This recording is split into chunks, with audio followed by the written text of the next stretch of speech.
আসসালামু আলাইকুম ভিউয়ার্স, আশা করি সবাই ভালো আছেন।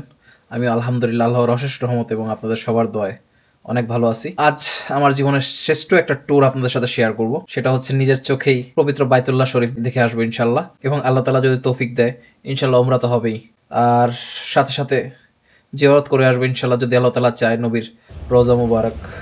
ইনশাল্লাহ আমার এই ভ্রমণের যাবতীয় অ্যাক্টিভিটিস আপনাদের সাথে শেয়ার করব। আশাবাদী যে আমার এই ভিডিও দেখে কেউ না কেউ উপকৃত হবেন। আর ভিডিওটা করব মূলত আমি ক্যামেরার পিছন থেকে, তাই আপনাদেরকে প্রথমেই বলে রাখি যদি কোনো ভুল ত্রুটি কোনো কিছু হয় ক্ষমার দৃষ্টিতে দেখবেন, মাফ করবেন, আর সম্পূর্ণ ভিডিওতে সাথেই থাকবেন। তো চলেন ভিডিওতে চলে যাই। ভিউয়ার্স, ঘর থেকে বেরোনোর সময় এবং সফরের আগে যে দোয়াটি পড়বেন সেটা হচ্ছে বিসমিল্লাহি তাওয়াক্কালতু আলাল্লাহি লা হাওলা ওয়ালা কুওয়াতা ইল্লা বিল্লাহ। এটা সবারই জেনে রাখা উচিত। এবং সেই সাথে আমরা চলে আসছি একবার আমাদের ঘরের পাশেই রেলওয়ে স্টেশন লিওপোল্ডো। এখান থেকে আমরা চলে যাব একবার এয়ারপোর্ট। প্রায় আধা ঘন্টার মধ্যে আমরা এয়ারপোর্টে চলে আসছি। এখন চলে যাব আমরা আমাদের উইজ এয়ারলাইন্স কাউন্টারে। সেখান থেকে আমরা বোর্ডিং পাস নিয়ে নেব এবং চলে যাব সিকিউরিটি চেক করে ভিতরের দিকে। আচ্ছা, একটা জিনিস জানিয়ে রাখতে চাচ্ছি, সেটা হচ্ছে এই ভ্রমণের যত যা কিছু আছে সব কিছু আমি নিজেই করেছি, কোনো এজেন্সির সাহায্য নেই। যেমন ধরুন ভিসা থেকে শুরু করে প্লেনের টিকিট কাটা, ট্রেনের টিকিট কাটা, হোটেল, সব কিছু আমি নিজেই করছি। এই বিষয়ে একটা ভিডিও আছে, আপনারা চাইলে এখান থেকে দেখে নিতে পারেন, আমার চ্যানেলেই আছে। ভিউয়ার্স, আমরা আমাদের উইজের কাউন্টার পেয়ে গেছি। তেমন একটা ভিড় নাই বললেই চলে। এখন আমরা জাস্ট আমাদের টিকিটটা শো করে বোর্ডিং পাসটা নিয়ে নিব। আলহামদুলিল্লাহ আমাদের চেকিং কমপ্লিট, দেখতেই পাচ্ছেন। তো আমাকে এখন সর্বপ্রথম যে কাজটা করতে হবে সেটা হচ্ছে গিয়ে একটা ওয়াশরুম খুঁজে বের করতে হবে, কারণ আমাকে এখন এহরামের কাপড় পরতে হবে। আপনারা চাইলে প্লেনের ভিতরেও পরতে পারেন, প্লেনের ভিতরেও পরার সিস্টেম আছে ওয়াশরুমে। তো আমি এখান থেকেই পরবো, কারণ হচ্ছে গিয়ে এত হ্যাসেল করতে চাই না, অনেক মানুষের ভিড় হতে পারে প্লেনের মধ্যে, যার কারণে আমি এখান থেকেই বাঁধবো ইনশাআল্লাহ। আলহামদুলিল্লাহ এহরামের কাপড় পরিধান করে আমরা আমাদের নির্দিষ্ট কক্ষে এসে বসলাম, এবং দেখতেই পাচ্ছেন চারপাশে সবাই এহরামের কাপড় পরিধান করে আছে এবং প্লেনে ওঠার জন্য অপেক্ষা।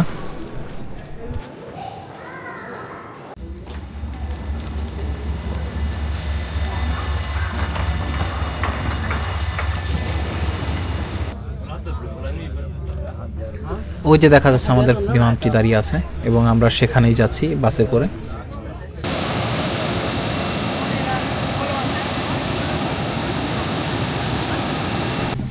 আলহামদুলিল্লাহ আমরা আমাদের আসন নিয়ে প্লেনে বসে আছি, এখন জাস্ট বিমান ছাড়ার অপেক্ষা।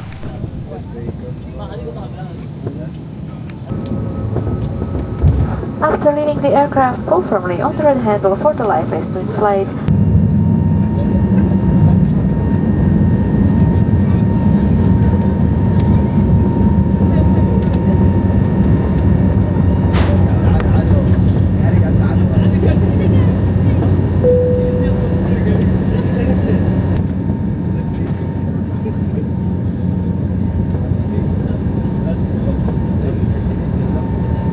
টেক অফ করার অল্প কিছুক্ষণের মধ্যেই কিন্তু আমাদের ক্যাবিন ক্রু চলে আসছে খাবার সার্ভ করার জন্য, এবং এখানকার যেসব খাবার আছে সেগুলো কিন্তু সবই আপনাকে কিনে খেতে হবে, কারণ ছোটোখাটো বিমানগুলোতে যেসব খাবার সার্ভ করে সেগুলো একটাও ফ্রি না, সবগুলো আপনাকে নিজের পকেটের টাকা দিয়ে কিনে খেতে হবে। এই আমাদের খাবার, একটা স্যান্ডউইচ এবং একটা স্যুপ, এই হচ্ছে 13 ইউরো, বাংলাদেশি টাকা যা 1500 টাকা।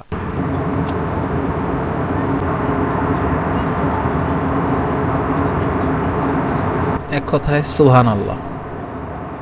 এখন আমরা মিকাত ক্রস করব এবং এটা আমাদের ক্যাবিন ক্রু জানিয়ে দিবে, তাই এখান থেকে আমাদের নিয়ত করতে হবে।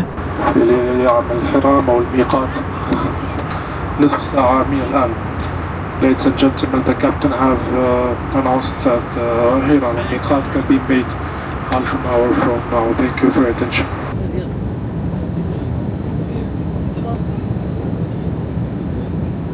লাব্বাইক আল্লাহুম্মা উমরাতান বলে আমাদেরকে নিয়ত করতে হবে উমরার জন্য, এবং উমরার নিয়ত করার পরে আমাদেরকে তালবিয়া পাঠ করতে হবে। পুরুষরা উচ্চ স্বরে এবং মহিলারা ধীরে স্বরে পড়বেন, এবং তালবিয়াটি হচ্ছে লাব্বাইক আল্লাহুম্মা লাব্বাইক লাব্বাইক লা শারীকা লাক লাব্বাইক ইন্নাল হামদা ওয়ান নি'মাতা লাক ওয়াল মুলক লা শারীকা লাক।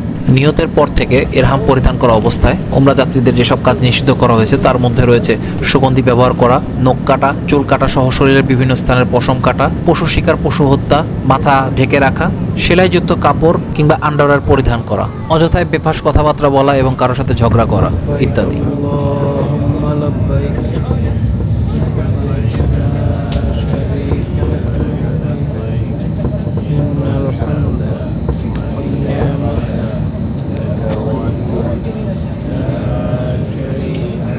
আলহামদুলিল্লাহ আল্লাহর রহমতে সুস্থ শরীরে জেদ্দা এয়ারপোর্টে ল্যান্ড করলাম।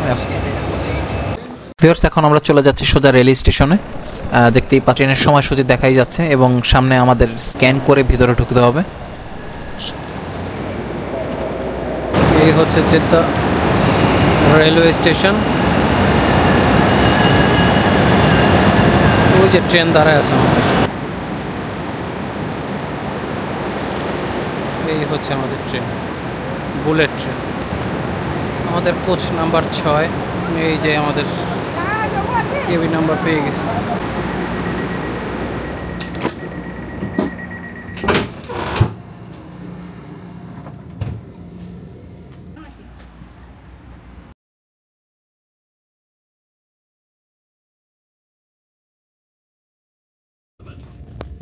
Dear guests, we are about to reach our final destination. For your safety, please remain in your seats until the train has come to a complete stop. Viewers আমরা মক্কায় চলে আসছি। এই হচ্ছে মক্কা রেলওয়ে স্টেশন এবং Jeddah airport থেকে আমাদের মক্কা আসতে সময় লাগছে 28 থেকে 30 মিনিট, মানে আধা ঘন্টার মতো। বের হয়ে যাচ্ছি রেল স্টেশন থেকে এবং স্টেশন থেকে বের হওয়ার সাথে সাথে আপনার যেটা চোখে পড়বে ক্লক টাওয়ার, যেটা মক্কায়। সুবহানাল্লাহ। স্টেশন থেকে বের হতে না হতেই আপনি বাস পেয়ে যাবেন 7-এর এ। এটা আপনাকে নিয়ে যাবে জাবালে ওমর। জাবালে ওমর হচ্ছে গিয়ে আল হারাম শরীফের পাশেই। আচ্ছা, আমরা প্রথমে হোটেলে চলে আসলাম। এখানে লাগেজ টাগেজ রেখে আমরা ফ্রেশ হয়ে একবার বেরিয়ে যাব ওমরা করার উদ্দেশ্যে। এই হচ্ছে আমাদের হোটেল, এহেদা হোটেল। এহরাম শরীফ থেকে কিছুটা দূরে 4 কিলোমিটার, তবে বেশ ভালো, ওদের বাস সার্ভিস আছে যেটাতে সন্তুষ্ট আমরা। আলহামদুলিল্লাহ ভিউয়ার্স, আল্লাহর অশেষ রহমতে, আল্লাহর কৃপায় মনে করেন আমি এই ওমরাটা করতে পারছি। আলহামদুলিল্লাহ আমাদের ওমরা করা শেষ। আর ওমরা করার সময় আমি ক্যামেরা কোনো কিছু নিয়ে যাইনি, যার কারণে আমি আপনাদেরকে দেখাতে পারিনি। আর যে কেন নিয়ে যাব, কারণ যেহেতু ওমরা করতে আসছি সেহেতু আমার ধ্যানটা ওই জায়গায় দেওয়া উচিত ছিল, আমি ওই জায়গায় দিছি, যার কারণে আমি কোনো ভিডিও ছবি টবি তুলিনি। তো আজ যেহেতু আমাদের ওমরা করা শেষ, তো বাকিটা আপনাদেরকে দেখাবো কিভাবে আমি করলাম না করলাম। তো আমরা চলে আসছি কিন্তু আল হারামে, আল হারাম শরীফে। এখান থেকে আমরা ঢুকে যাব। আর আমি যেহেতু ইব্রাহিম খলিল রোডের বিপরীতে, মানে ক্লক টাওয়ারের বিপরীত সাইড দিয়ে আসছি, সেহেতু আমি মসজিদে প্রবেশ করব আমাদের প্রিয় নবী হযরত মুহাম্মদ সাল্লাল্লাহু আলাইহি সাল্লামের বাড়ি এবং সাথেই রয়েছে আবু জাহেলের বাড়ি, যেটা এখন টয়লেটে রূপান্তরিত, সে পাশ দিয়ে। তো চলুন যেতে থাকি। ভিউয়ার্স, ওই দূরে দেখা যাচ্ছে দোতলা বাড়িটি, হলুদ কালারের। এটি হচ্ছে আমাদের প্রিয় নবী হযরত মুহাম্মদ সাল্লাল্লাহু আলাইহি সাল্লামের জন্মস্থান এবং বাড়ি। এবং এই পাশেই রয়েছে, দেখতেই পাচ্ছেন, আবু জাহেলের বাড়ি, যেটা এখন টয়লেট রূপান্তরিত করা হয়েছে। আর পিছনে যেই পাহাড়টা দেখতে পাচ্ছেন, জাবালে আবু কুবাইস, যেটা পৃথিবীর সর্বপ্রথম পাহাড়। ভিউয়ার্স, মসজিদে ঢোকার পূর্বেই আপনি জমজমের পানি পেয়ে যাবেন। এই যে দেখতে পাচ্ছেন সবাই জমজমের পানি পান করছে এবং ভিতরে তো আছেই। আর মসজিদে ঢোকার আগ পর্যন্ত আপনি তালবিয়া পাঠ করতে থাকবেন, লাব্বাইক আল্লাহুম্মা লাব্বাইক, লাব্বাইক লা শারিকা লাক লাব্বাইক, ইন্নাল হামদা ওয়া নি'মাতা লাকা ওয়াল মুলক লা শারিকা লাক। এবং মসজিদের দোয়াটি অবশ্যই পড়ে তারপর মসজিদে প্রবেশ করবেন। এবং মসজিদে প্রবেশ করার পরে কিন্তু আর তালবিয়া পাঠ করবেন না। আচ্ছা, মসজিদে প্রবেশের দোয়া হচ্ছে আল্লাহুম্মা আফতাহলি আবওয়াবা রাহমাতিক। আচ্ছা, গেট নাম্বার 5 দিয়ে আমরা ভিতরে প্রবেশ করলাম। একটা কথা বলে রাখা ভালো, এখন যেই নিয়মটা সৌদি সরকার যেই নিয়মটা করছে, সেটা হচ্ছে শুধুমাত্র পুরুষদের ক্ষেত্রে এহরামের কাপড় ছাড়া কেউ কিন্তু হারাম শরীফের ভিতরে প্রবেশ করতে পারবে না, এমনকি তাওয়াফ করতে পারবে না, কোনো হজ ওমরা কোনো কিছুই করতে পারবে না এহরামের কাপড় ছাড়া। দেখতেই পাচ্ছেন সবাই এহরামের কাপড় পরিহিত, দেখতেই পাচ্ছেন আপনি। এহরামের কাপড় ছাড়া কিন্তু কেউই নেই, কোনো পুরুষকে ঢুকতে দেওয়া হবে না এহরামের কাপড় ছাড়া। যারা কাজ করতেছে তাদের ব্যাপারটা আলাদা, কিন্তু যারা মুসল্লি, আমরা যারা বাইরের দেশ থেকে গেছি, তারা কিন্তু এহরামের কাপড় ছাড়া ভিতরে প্রবেশ করতে পারবে না, কোনো মূল্যেই পারবে না। তাই আপনারা এই জিনিসটা মাথায় রাখবেন, এই নতুন নিয়মটা।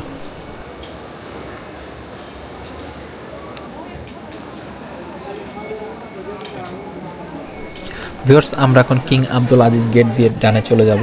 আর আমরা যেদিক দিয়ে যাচ্ছি এদিক থেকেই কিন্তু আবার সাফা মারোয়া সাই করতে আসতে হবে। এই যে দেখতেই পাচ্ছেন টু মাসা, সাই করার জন্য এই রাস্তা দিয়ে আসতে হবে। আর ওই যে আমাদের পবিত্র কাবা শরীফ, আমরা সামনে যাব এবং সকল করণীয়গুলো আপনাদেরকে বলছি, একটু মনোযোগ দিয়ে শুনুন।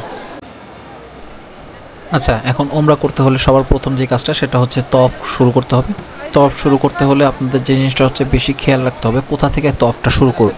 অনেক ভিডিও দেখছেন আলহামদুলিল্লাহ, তো আমি আপনাদের বলতেছি তারপরে। এই যে সবুজ যে বাতিটা দেখতেছেন, এই সবুজ বাতি বরাবর হচ্ছে হাজরে আসওয়াদ। যেই পাথর আছে হাজরে আসওয়াদ, সেই হাজরে আসওয়াদ এবং এই সবুজ পাতিটা বরাবর রেখে হাত দেখিয়ে বিসমিল্লাহ আল্লাহু আকবার বলে তাওয়াফ শুরু করব।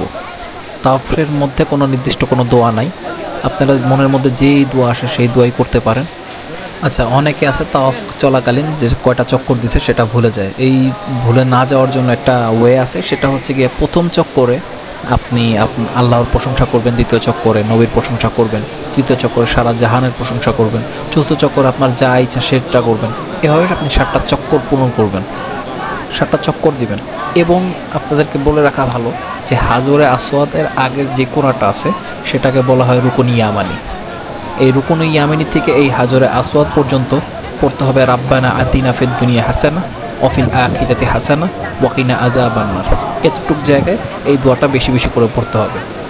এরপরে আপনি আপনার ইচ্ছা মতো দোয়া করবেন এবং একটা চক্কর শেষ হলে আবার সেই হাজরে আসওয়াদের সামনে আসলে বিসমিল্লাহ আল্লাহু আকবার বলে আবার তাওয়াফ শুরু করবেন। এভাবে 7টা চক্কর শেষ করবেন। তবে উত্তম হচ্ছে হাজরে আসওয়াদ পাথরকে স্পর্শ করা, কিন্তু এত ভিড়ের কারণে আমরা আসলে ওই পর্যন্ত যেতে পারি না, যার কারণে আমরা হাত উঠিয়ে আল্লাহু আকবার বলে তাওয়াফ শুরু করব।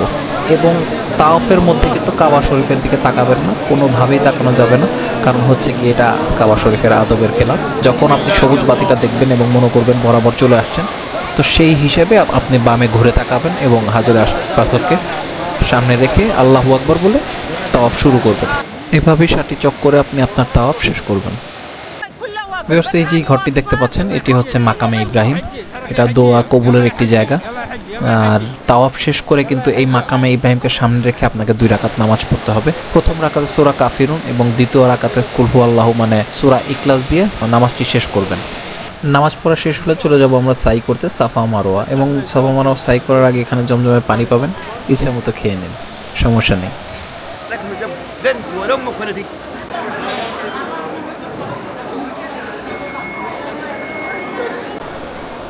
দেখতেই পাচ্ছেন সামনে সাফা পাহাড় এবং এখানে লেখা আছে সাফা স্টার্ট, মানে এখান থেকেই সাই শুরু করতে হবে।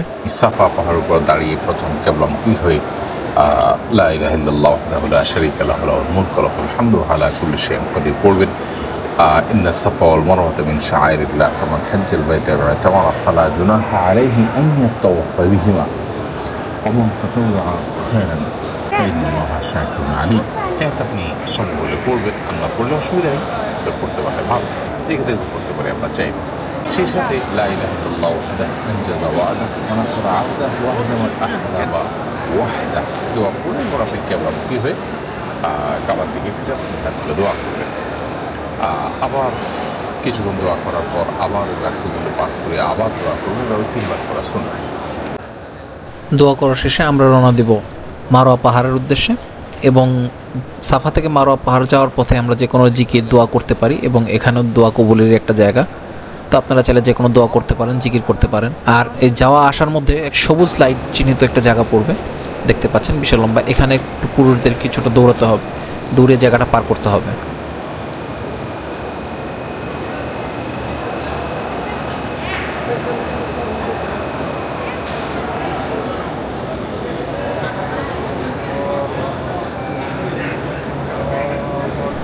আচ্ছা, আমরা এখন মারোয়া পাহাড়ে চলে আসছি।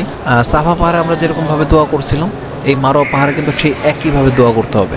সাফা থেকে মারোয়া আসলে 1 চক্কর, আবার মারোয়া থেকে সাফা গেলে 2 চক্কর, এভাবে 7টা চক্কর দিতে হবে। সাফা থেকে শুরু করতে হবে এবং মারোয়া এসে এটা শেষ হবে।